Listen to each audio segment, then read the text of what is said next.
Hello friends. आज हम polity की एक new one liner series start करने जा रहे हैं जिसमें मैं अपने हैंड रिटन नोट्स को शेयर करना चाहती हूं और उम्मीद करती हूं कि आप मेरा इस सीरीज़ में साथ देंगे और आपके लिए ये हेल्पफुल होंगी। तो इस फर्स्ट हम देखते हैं कॉन्स्टिट्यूशनल डेवलपमेंट ऑफ इंडिया कि इंडिया में कॉन्स्टिट्यूशनल की शुरुआत कैसे हुई थी, कॉन्स्टिट्यूशन बना कैसे था। तो first meeting of CA constitutional assembly जो 9 दिसंबर 1946 को हुई थी और constitutional advisor sir BN Rao थे।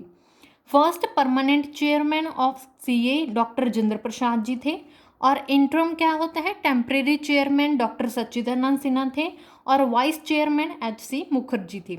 अब ये क्या है कि सीए की जो फर्स्ट मीटिंग हुई थी 9 दिसंबर को, उसके बाद हमारे टेम्परेरी जो प्रेसिडेंट थे वो डॉक्टर सच्चिदानंद सिन्हा जी बने थे और उसके बाद 11 दिसंबर को दोबारा से मीटिंग हुई और उस मीटिंग के बाद जो हमारे परमानेंट चेयरमैन हैं वो डॉक्टर राजेंद्र प्रसाद जी चुने गए थे। आगे चलते हैं। Indian constitution was adopted on 26 नवंबर 1949 और duration for making the constitution को बनने के लिए बहुत टाइम लगा था क्योंकि फॉरेन कंट्रीज़ का जो कॉन्स्टिट्यूशन था उसको रीड आउट किया था, उसके जो सोर्स थे उनको कलेक्ट किया था। तो इसको बनने के लिए 2 साल 11 महीने और 18 दिन का टाइम पीरियड लगा था।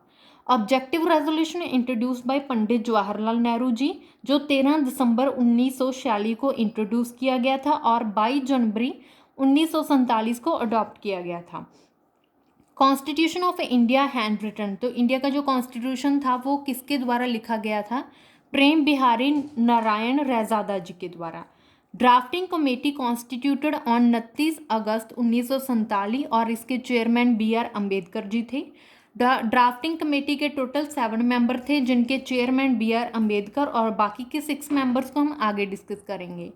Name the princely state who did not participate in CA, जिसने CA में पार्टिसिपेट नहीं किया था वो प्रिंसली स्टेट हैदराबाद थी।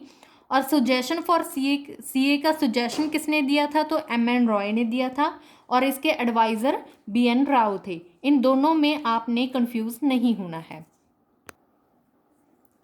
आगे है committees of constituent assembly. Constituent assembly की कमेटीज और उनके चेयरमैन के नाम दिए हुए हैं। फर्स्ट है ड्राफ्टिंग कमेटी जिसके 7 मेंबर्स थे और इसके चेयरमैन BR अम्बेडकर जी हैं। Union power committee Jawaharlal Nehru. Union constitution committee Jawaharlal Nehru ji. States committee Jawaharlal Nehru. अब इसको आपने याद कैसे करना है? दोनों जो यूनियन वाली है और स्टेट, दोनों यूनियन और स्टेट, इन तीनों के जो चेयरमैन हैं वो जवाहरलाल नेहरू जी हैं। आगे है finance and staff committee doctor Rajendra Prasad ji. Steering committee doctor Rajendra Prasad. Provincial constitution committee Sardar Vallabh Bhai Patel. Committee on fundamental rights and minorities, तो सरदार वल्लभ भाई पटेल जी।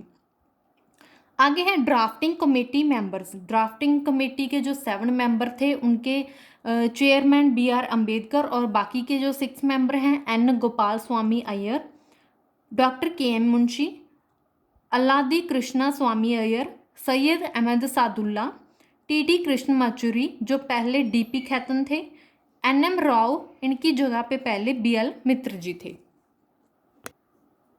आगे है इंटरम गवर्नमेंट 1946 के उस टाइम पे जो हेड कौन था और उसके पास कौन सा डिपार्टमेंट था। ठीक है, तो हेड थे जवाहरलाल नेहरू जी, इनके पास कॉमनवेल्थ और फॉरेन अफेयर्स का डिपार्टमेंट था।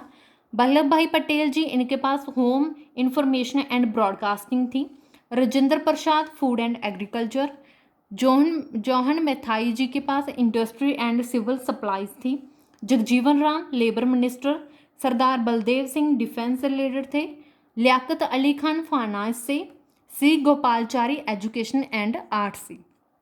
अब हम देखते हैं कि कॉन्स्टिट्यूशन अडॉप्टेड ऑन 26 नवंबर 1949, जो 26 नवंबर 1949 के टाइम पे कॉन्स्टिट्यूशन था उसमें टोटल आर्टिकल जो 395 आर्टिकल थे, 22 पार्ट्स थे और 8 शेड्यूल थे। और जो हम अब हमारे पास है कॉन्स्टिट्यूशन अमेंडमेंट्स के बाद का जो कॉन्स्टिट्यूशन है उसमें टोटल 448 आर्टिकल हैं और 25 पार्ट हैं और 12 स्केड्यूल्स हैं। इसको आपने याद रखना है क्योंकि ये क्वेश्चन एग्ज़ाम में पूछे जाते हैं। अगर आपको मेरी वीडियो अच्छी लगे तो please like share and subscribe my channel. Thank you.